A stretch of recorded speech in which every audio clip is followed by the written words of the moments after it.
পরিষ্কার ভাষায় জানিয়ে দিতে চাই, তুমি কেন তোমার বাপ আসলেও বাংলাদেশ দখল করতে পারবে না, ইনশাআল্লাহ, ঠিক কিনা বলে? বাংলাদেশের মুসলমান বুকের রক্ত দিতে প্রস্তুত আছে, বুকের রক্ত দিয়ে দেবে, আমাদের দেশ আমরা ছাড়বো না, ইনশাআল্লাহ, ঠিক কিনা বলে? বেশি বাড়াবাড়ি করবা, দিল্লির লাল কেল্লাতে কালেমার নিশান উঠবে, ঠিক কিনা বলে? এই মুসলমানেরা দিল্লির লাল কেল্লায় কালেমার নিশান উড়িয়েই চলবে, ইনশাআল্লাহ, ঠিক কিনা বলে? السلام عليكم ورحمة الله وبركاته.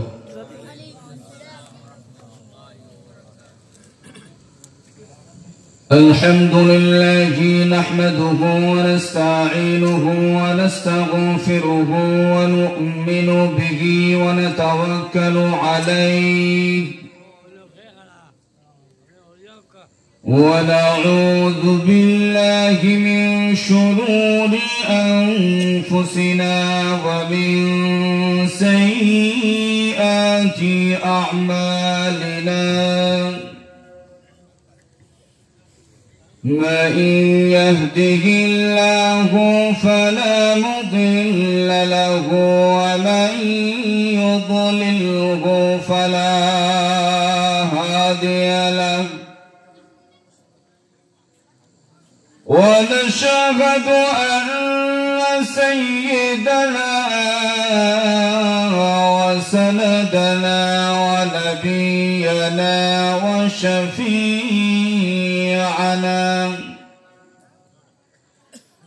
وحبيبنا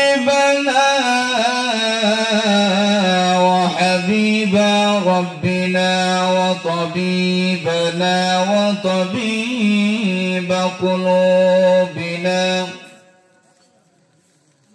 وطبيب قلوبنا وأرواحنا وأولانا ومولانا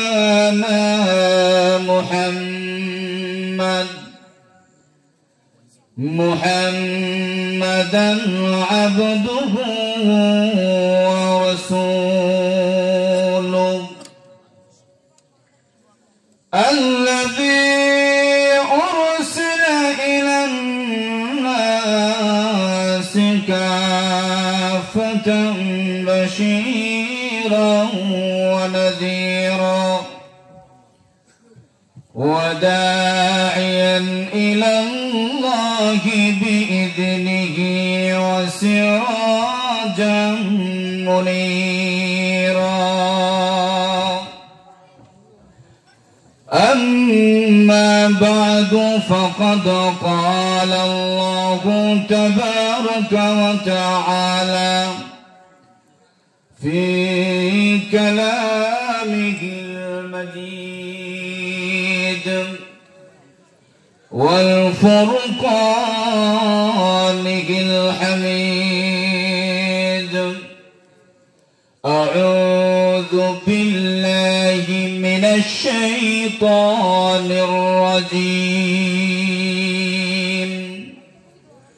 بسم الله الرحمن الرحيم والعصر إن الإنسان لفي خسر إلا الذين آمنوا وعملوا الصالحات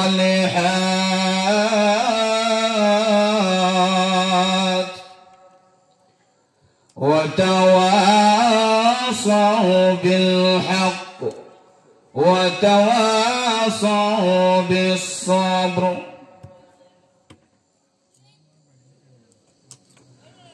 وقال النبي صلى الله عليه وسلم من رأى منكم منكرا فليغيره بيده فإن لم يستطع فبلسانه فإن لم يستطع فبقلبه وذلك أضعف الإيمان.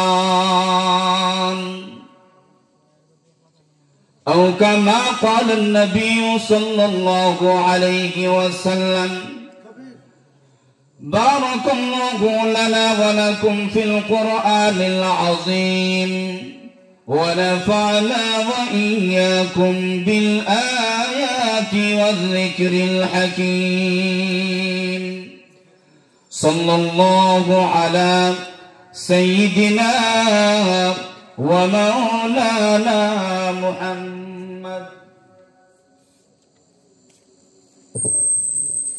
আসলে ও মাত্র মেহমানের বয়ান শুরু হলো। সর্বত সুসংবাদ ভাই লিখেন, যারা এখনো মাহফিলে আসেন নাই আপনারা তাড়াতাড়ি চলে আসেন। আমরা এখানে যারা আছি আমাদের আওয়াজ যদি একটু বড় হইতে হয় আমরা সবাই জমে বসতে হবে। একটু জমে বসার চেষ্টা করি, সকলে জিকিরের আওয়াজ দিই। লা ইলাহা ইল্লাল্লাহ লা ইলাহা ইল্লাল্লাহ। জোরে জোরে আওয়াজ দিয়ে তাদেরকে শোনায়া দেই যে আপনারা মনে করতেছেন মাহফিলে মনে হয় একবারে মানুষ নাই। না না, মাহফিলে অনেক মানুষ এখনো আছে। আমরা যারা আছি জোরে সুরে আওয়াজ দিয়ে জিকির করি। লা ইলাহা ইল্লাল্লাহ লা ইলাহা ইল্লাল্লাহ লা ইলাহা ইল্লাল্লাহ লা ইলাহা ইল্লাল্লাহ লা ইলাহা ইল্লাল্লাহ। আসমান বলে ওরে জমিন তুমি বড়াই কইরো না। আসমান বলে ওরে জমিন তুমি বড়াই কইরো না।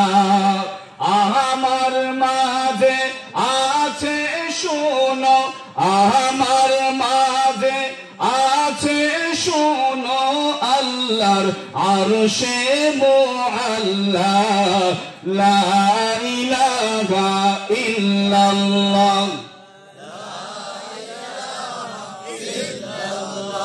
লা ইলাহা ইল্লাল্লাহ লা ইলাহা ইল্লাল্লাহ।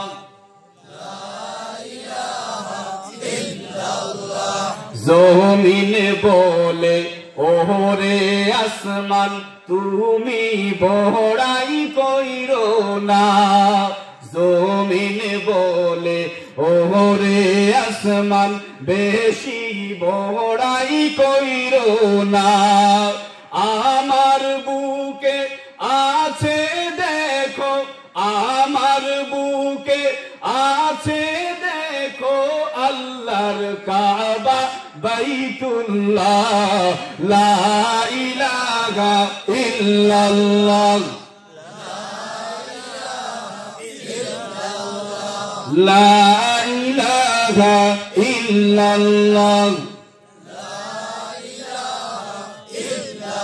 লা ইলাহা ইল্লাল্লাহ মুহাম্মাদুর রাসূলুল্লাহ।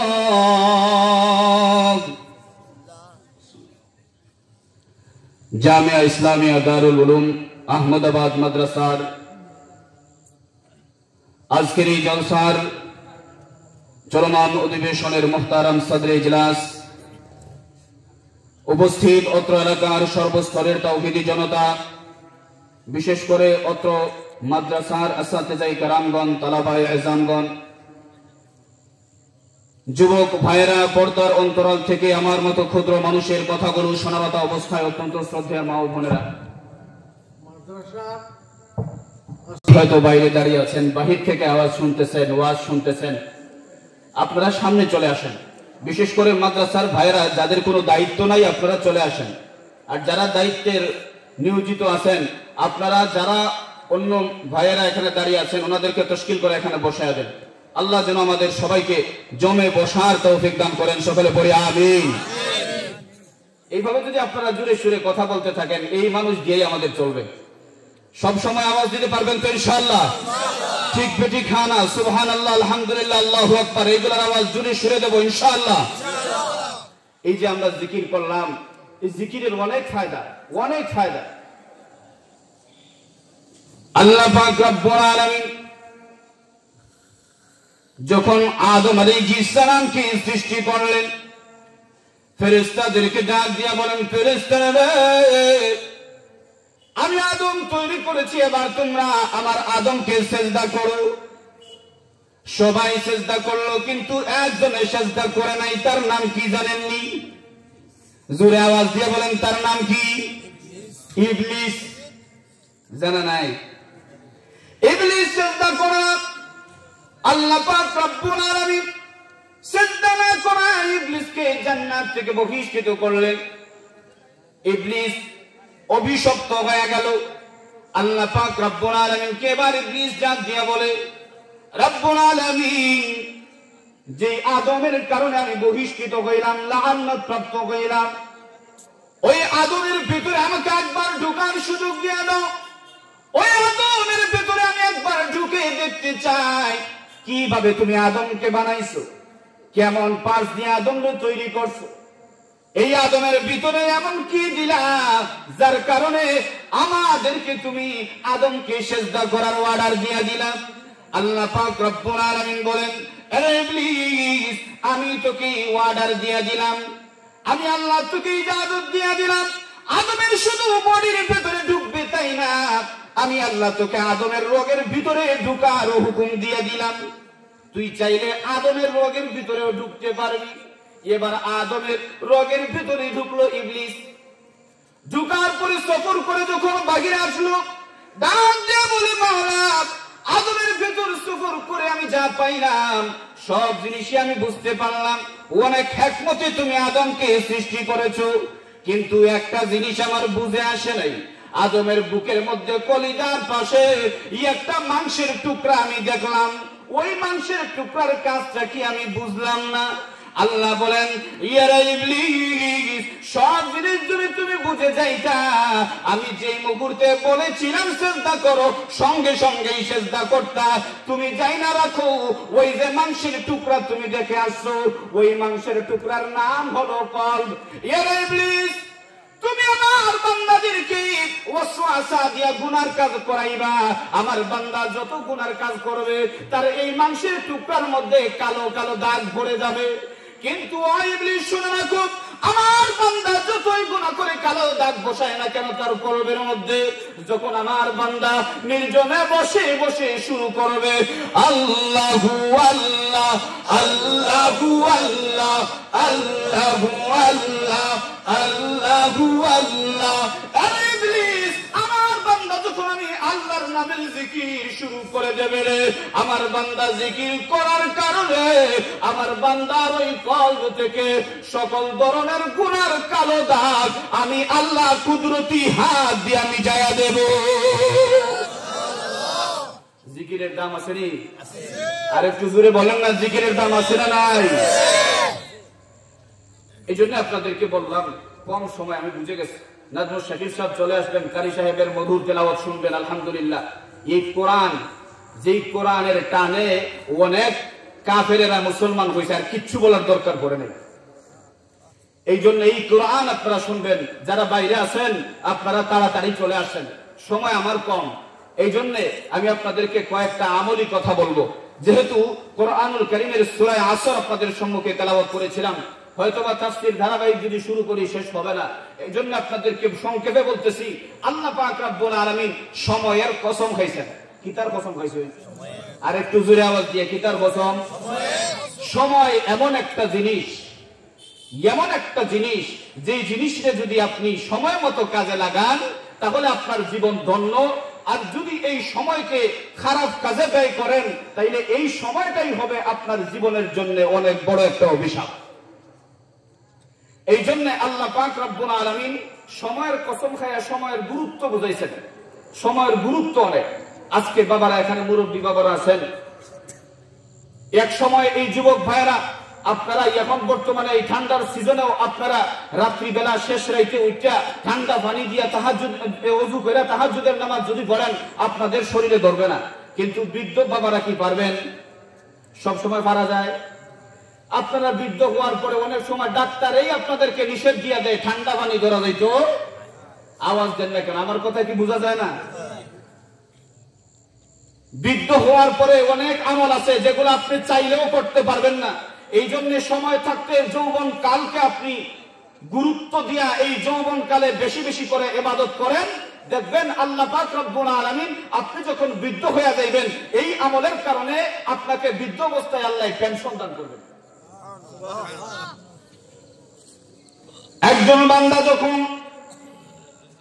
যুবক অবস্থায় সব সময় মসজিদে যাইয়া জামাতের সাথে নামাজ আদায় করে, ওই বান্দা যখন বৃদ্ধ হয়ে যাবে, বৃদ্ধ হওয়ার পরে যখন দেখা যায় বান্দা আর মসজিদে যাইয়া নামাজ পড়তে পারে না, বিছানা থেকে উঠতে পারে না, হাইটা হাইটা নামাজে যাইতে পারে না, বান্দা ঘরে বসে বসে নামাজ পড়ে, আল্লাহ পাক রব্বুল আলামিন কিরামান কাতিবিন ফেরেশতাদেরকে ডাক দিয়ে বলে, আমার ফেরেশতারা, আমি আল্লাহ কিন্তু কৃপণ না।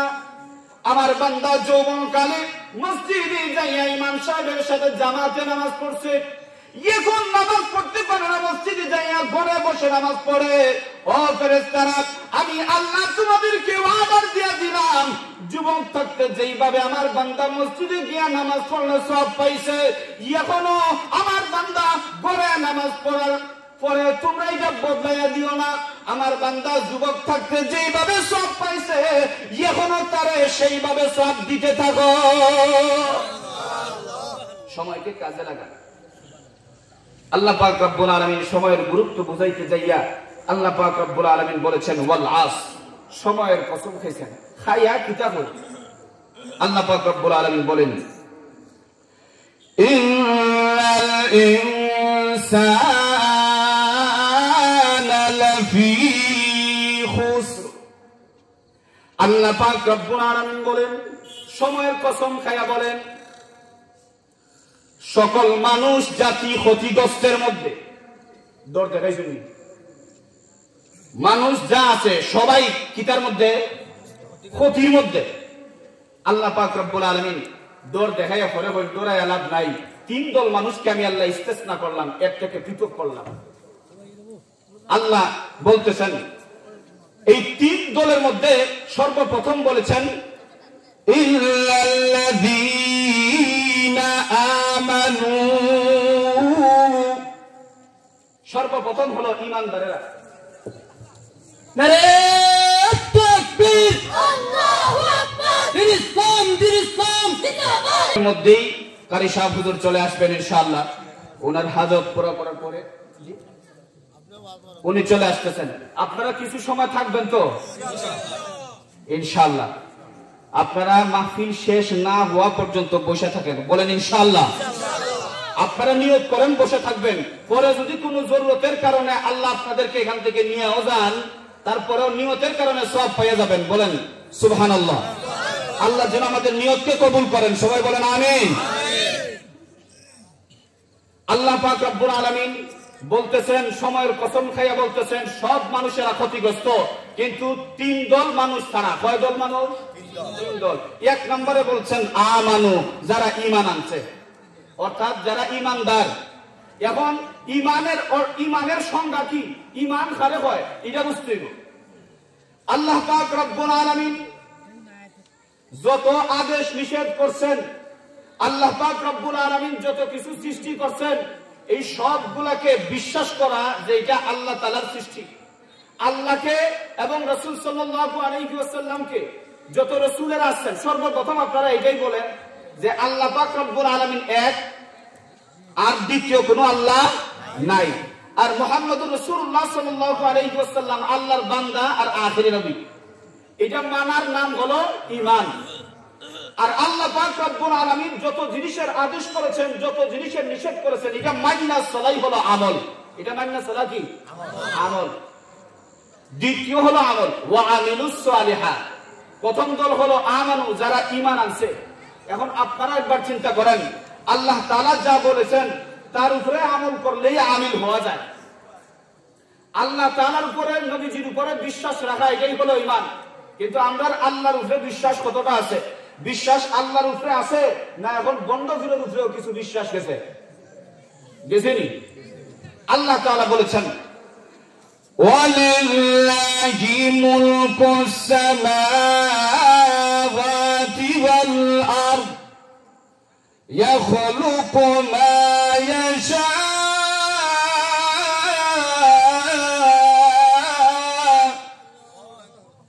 يَهَبُ لِمَن يَشَاءُ إِنَاثًا وَيَهَبُ لِمَن يَشَاءُ الذُّكُورَ আল্লাহ পাক রব্বুল আলামিন বলেন লিল্লাহি মুলকুস সামাওয়াতি ওয়াল আরদ, আসমান এবং জমিনের মধ্যে যা কিছু আছে সবকিছুর মালিক কে? আর একটু জোরে বলেন না, মালিক কে? আল্লাহ বলেন ইয়াহাবু লিমান ইয়াশাউ ইনাসা, আমি আল্লাহ যাকে চাই কন্যা সন্তান দান করি। ওয়া ইয়াহাবু লিমান ইয়াশাউ যুকুর, আমি আল্লাহ যাকে চাই পুত্র সন্তান দান করি। এখন আল্লাহ বলতেছেন আমি আল্লাহ যাকে চাই পুত্র দান করি, যাকে চাই কন্যা সন্তান দান করি। এক কথায় সন্তান দেওয়ার মালিক কে? কিন্তু আমরা অনেক সময় কই পীর বাবা বলে দেয়, নাউজুবিল্লাহ। আমাদের ঈমান সর্বপ্রথম মজবুত রাখতে হবে। কিছু পীর সাহেবেরাও এরাও ঠিকানা এটা, তুমি আমার কাছে আসো, সন্তান কিলা দেওয়া লাগে, এটা আমি দেব। যেই বন্ড পীরেরা, যেই পীরেরা আপনাদেরকে এটা বলবে সন্তান আমি দেওয়ার মালিক, আমি দেব, আমার কাছে আসো, এইরকম পীরেরা সঠিক হক্কানি পীর না বন্ড পীর? আরো জোরে আওয়াজ যা বলেন, কেমন পীর? এই বন্ড পীরদের দ্বারে কাছেও যাওয়া যাবে না। আপনার ঈমানকে সঠিক রাখতে হবে। তারপরে হলো ওয়ামিলুস সালিহাত, সংক্ষেপে বলতেছি, নেক আমল করতে হবে। কি আমল? নেক আমল করতে হবে। এটার উপরে অনেক কথা ছিল। ওয়ামিলুস সালিহাত, নেক আমল করতে হবে। আজকে আপনারা যে এখানে আসছেন এটাও একটা নেক আমল। এটাও কি নেক আমল? কেমনে নেক আমল? আচ্ছা, পরবর্তীতে বলার চেষ্টা করি আপনাদের।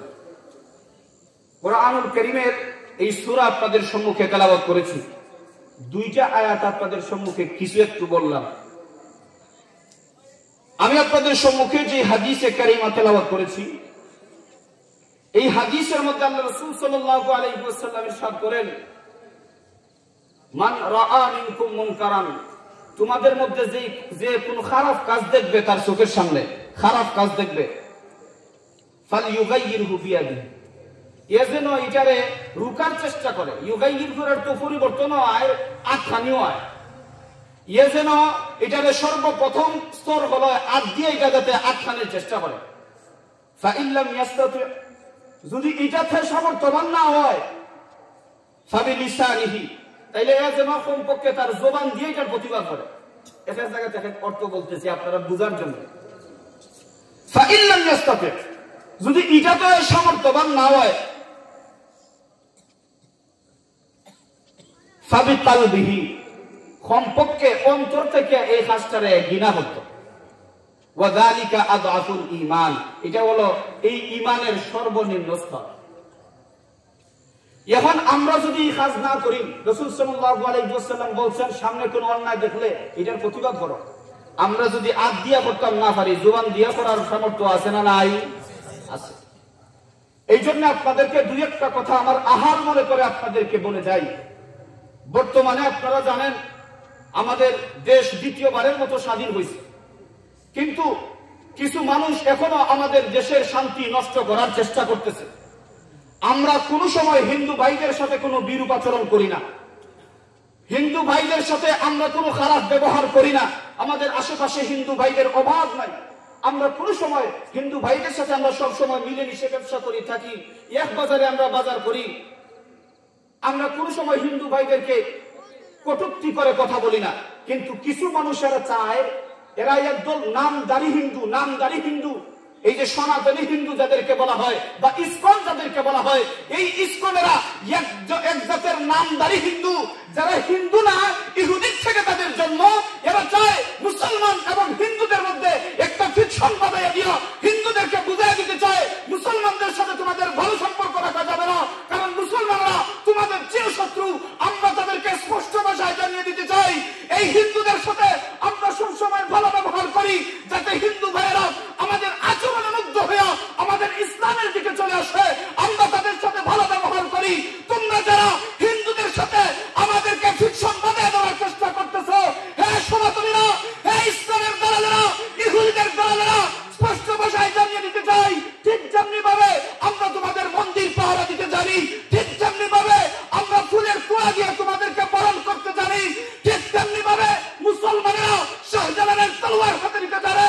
যখন মুসলমানেরা শাহজালালের তলোয়ার হাতে নিবে, যেইভাবে বাংলাদেশ থেকে স্বৈরাচারকে সরিয়ে দিয়েছি, যেইভাবে আমরা বর্তমানে দেখবেন আমরা সিরিয়া থেকেও আমরা বর্তমানে স্বৈরাচার সরিয়ে দিয়েছি, বেশি দূরে নয়, বাংলাদেশ থেকে আমরা তোমাদের মতো ইসকনদেরকেও খুব শীঘ্রই সরিয়ে দিতে পারবো ইনশাআল্লাহ।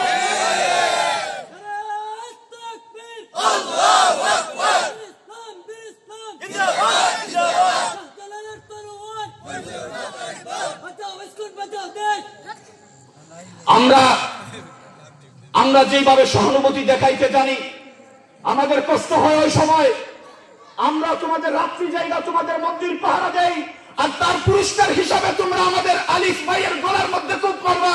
এটা কোন মুসলমান সহ্য করবে? স্পষ্ট ভাষায় জানিয়ে দিতে চাই এই আলিফ ভাইয়ের হত্যাকারীদেরকে দৃষ্টান্তমূলক শাস্তি, ফাঁসি দিতে হবে, ঠিক কিনা বলেন? আলিফ ভাইয়ের হত্যাকারীদেরকে ফাঁসি না করে বাংলাদেশে আবার আন্দোলন হবে, মুসলমানেরা আবার মাঠে নামবে, আন্দোলনে দেশ কাঁপাবে, তারপরে আমাদের মুসলমান ভাইয়ের বিচার করিয়েই ছাড়বে ইনশাআল্লাহ। তোমরা মনে করতেছ তোমাদের হাতে শুধু ফাটা বলির তরবারি আছে, মুসলমানদের হাতে শাহজালালের তরবারি আছে, ঠিক কিনা বলে? মুসলমানের শাহজালালের তরবারি যখন উঠে যাবে তোমাদের কারো গর্দান বাকি থাকবে না, তোমাদের কারো গর্দান বাকি থাকবে না, ঠিক কিনা বলে? আমরা কাউকে ভয় পাই না, আমরা যে ভদ্রতা দেখাই এটাকে দুর্বলতা মনে করো না। তোমরা যদি কোন রকম উৎপাত না করো, আমরা কাউকে আগে আমরা কাউকে সাতাইতাম না, ঠিক নেই? আমরা কেউ যেন হিন্দু ভাইদেরকে ডিস্টার্ব না করি, হিন্দু ভাইদেরকে আমরা অযথা ডিস্টার্ব করবো না।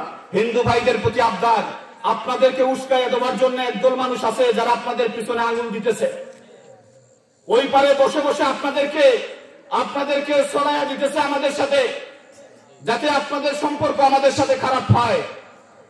আমরা জানাইয়া দিতেছি এই ইহুদি খ্রিস্টানের দালাল ইসকনেরা এই বাংলাদেশের জমিনে বৈশা তোমরা দুষ্টামি করতে পারবে না। তোমাদের যদি ভালো না লাগে ভারত খোলা আছে, ভারতে চলে যাও। আরো যদি বলে ভালো না লাগে ভারতে চলে যাও, দাদা বাবুদের সাথে থাকবা, তারপরে বাংলাদেশের শান্তি নষ্ট করতে দেবে না ইনশাআল্লাহ। আমরা বাংলাদেশের মুসলমানেরা শান্তি প্রিয়, আমরা শান্তি ভালোবাসি। এই জন্যে ও মুসলমানেরা আমরা শান্তি বজায় রাখবো, চোখ কান সব সময় সজাগ রাখতে হবে, কারো কথায় অযথা লাভ দেওয়া যাবে না। সর্বপ্রথম উলামায়ে কেরামদেরকে আপনারা অগ্রাধিকার দিতে হবে, উলামায়ে কেরামদের পরামর্শ নিয়ে চলতে হবে। বর্তমানে এই বাংলাদেশের শান্তি নষ্ট করার জন্য আরো অনেক দল আছে যারা পায় তারা শুরু করছে, বিভিন্নভাবে মুসলমানদের মধ্যে, বাংলাদেশের মানুষের মধ্যে ফাটল তৈরি করার চেষ্টা করতেছে। কারণ বাংলাদেশের মানুষ ঐক্য হয়ে গেলে কি হয় তাদের জানা হয়ে গেছে, ঠিক কিনা? বাংলার মুসলমানেরা যদি এক হয়ে যায় কি হয় তাদের জানা হয়ে গেছে। এই জন্য এখন সর্বপ্রথম ষড়যন্ত্র হলো বাংলাদেশের মুসলমানদের ঐক্য নষ্ট করতে হবে। এই জন্য তারা লেগে গেছে। আমাদের দায়িত্ব হলো, উলামায়ে কেরামদের দায়িত্ব হলো আপনাদেরকে সজাগ করা, আপনাদেরকে জানিয়ে দেওয়া। ও মুসলমানেরা, অনেক সময় হিন্দু ভাইদেরকে তারা বলে ওই যে কুরবানির সময় গরু জবাই কইরা বলে আমরা তাদেরকে ডিস্টার্ব করি। আমরা কি গরু জবাই কইরা রক্ত মাংস কিছু দিয়ে তাদেরকে ডিস্টার্ব করি? না।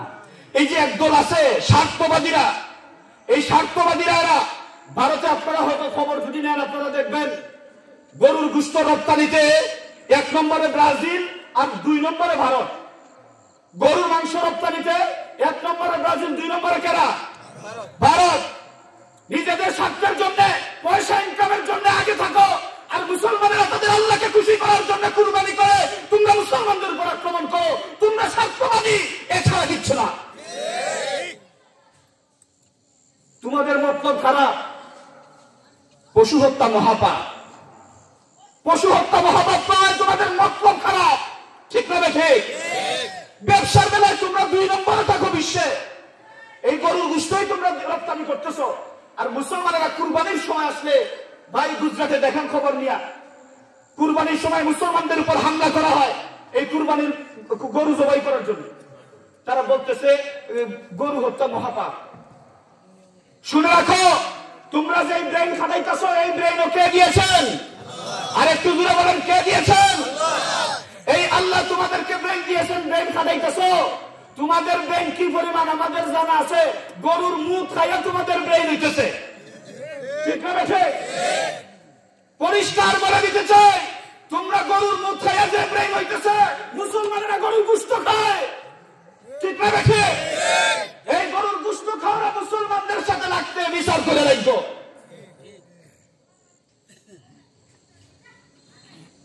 কোন দিক দিয়া কথা বলতে চাও আমরা সব জানি।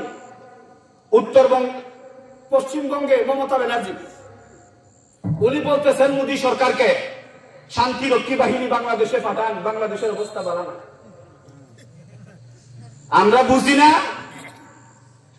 আমরা বুঝি না। মুসলমানেরা, বাংলাদেশের মুসলমানেরা বুকার রাজ্যে বাস করে না। বাংলাদেশের মুসলমানরা এটা বুঝে, শান্তি রক্ষীর নামে দেশের সেনাবাহিনী পাঠায়া আমাদের দেশ দখলের চিন্তা ভাবনা করতেছ।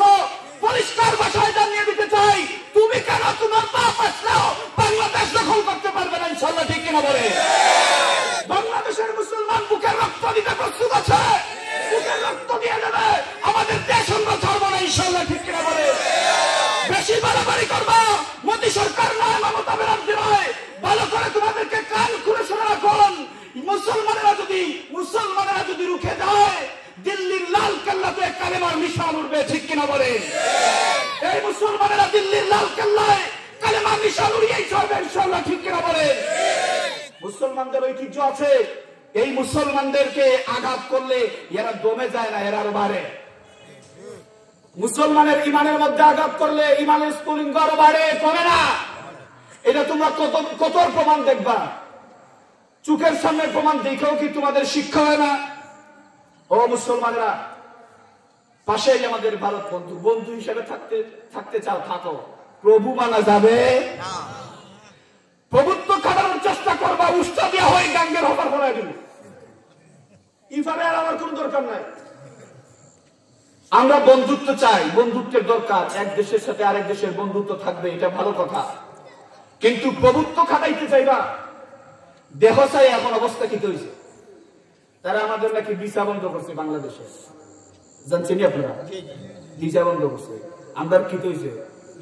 তারা এখন চিল্লায়, পর্যটন নাই, রুজি রোজগার নাই, মানুষ আয় না, রাস্তাঘাট খালি দেখা যায়, রপ্তানি হয় না, বালা হইলে বেচা কিনা হয় না। এখন কয় ভিসা বন্ধ করলে তো বিপদে নিজেরাই বসে। বেশি তাফালিং দেখায়েন না। আল্লাহ পাক রব্বুল আলামিন অহংকারীদেরকে ভালোবাসেন না। তোমরা ওখানে প্রভাব খাটায় নাও, এই জন্য এখান থেকে মনে করো না এটা গুজরাট, না এটা বাংলাদেশ। তোমরা এটাকে কাশ্মীর মনে করো না, এটা বাংলাদেশ। ওইখানে তোমরা দাদাগিরি দেখাইতে পারো, বাংলাদেশের দাদাগিরি চলবে না। বাংলাদেশের মানুষ জুতা পিটা করে তোমাদেরকে বিদায় করতে জানে। এক সময় হয়তো আমরা পরাজিত হয়েছিলাম, তুমি এই দেশে আসছিলাম, আমরা অনেক আন্দোলন করছিলাম, তোমাকে এই দেশে আসতে দেব না। কিন্তু তোমার নাতি পুতিরা তোমার এখানে আসার সুযোগ করে দিছে। তোমার নাতি পুতি এখন তোমার কাছে পাঠিয়ে দিছি। ঠিক কিনা বলে? বেশি পেরিবেরি কইল না, পাও বাড়াইলে পাও কাটার মতো সমর্থ বাংলাদেশের মুসলমান আছে। ঠিক কিনা বলে? সাবধানে কথা বলবা। বাংলাদেশের মুসলমানদেরকে নিরীহ বলবা না। আমরা আমাদের জীবন আল্লাহ তাআলার হাতে, আমাদের জীবন আল্লাহর হুকুমের উপর নিয়েই হাঁটতেছি। কোন জায়গায় কে আমাদেরকে মারবে আর ধরবে এটা চিন্তা করি না। আমি আমার কথা যদি আমার আহালদের কাছে পৌঁছে যদি আমি ইন্তেকালও করি, আমার কোনো পরোয়া নাই, আমার কোনো ভয় নাই। এই জন্য আপনাদেরকে বলতেছি, আপনারা উলামায়ে কেরামদের সুহবতে থাকবেন, দড়িটা আপনারা ছাড়বেন না। উলামায়ে কেরামদের থেকে বিচ্ছিন্ন যদি হন, তাহলে অন্যরা ছু মেরে আপনাদেরকে নিয়ে যাবে। ইসকনেরা খুব সুন্দর করে আপনাদেরকে বুঝাইবে, খুব সুন্দর করে এরা বুঝায়। তাদের এক একটার দেখছেন, এদেরকে পাইলাই রাখছে এই একটা কঠিন পরিস্থিতিতে যাতে এদেরকে ব্যবহার করা যায়, এই জন্য এদেরকে ফাইলে রাখছিল। আল্লাহ পাক রব্বুল আলামিন আমাদের ভালো চান, যার কারণে এদেরকে ধরায় দিয়েছেন। সকলে একবার জোরে সুরে পড়ি আলহামদুলিল্লাহ। আল্লাহ যেন বাকিটাও আমাদের দেশটাকে শান্তি করে দেন, সবাই পড়েন আমিন। আমরা দেশের মধ্যে শান্তি চাই, মাঝে মধ্যে ভয় হয় আল্লাহ কখন কি হয়। আমাদের দেশের এখন পরিস্থিতি বেশি ভালো না, কারণ সব দিক থেকেই আমাদেরকে গিলে ফেলার একটা চেষ্টা করা হইতেছে। একমাত্র আমাদের সকলের সচেতনতা, বেশি বেশি করে আল্লাহর কাছে দোয়া করা, আর আল্লাহর রহমত ছাড়া এর থেকে বাঁচার কোনো উপায় নাই। এই জন্য আমরা দোয়া করতে হবে সর্বপ্রথম বেশি বেশি করে, আর সাথে সাথে আমরা এর উসিলাও করতে হবে। পারবো তো ইনশাআল্লাহ? ঠান্ডা মাথায় এগুলো আপনারা চিন্তা করবেন। বিভিন্ন দিক থেকে বিভিন্ন ভাবে এখন চলতেছে ষড়যন্ত্র।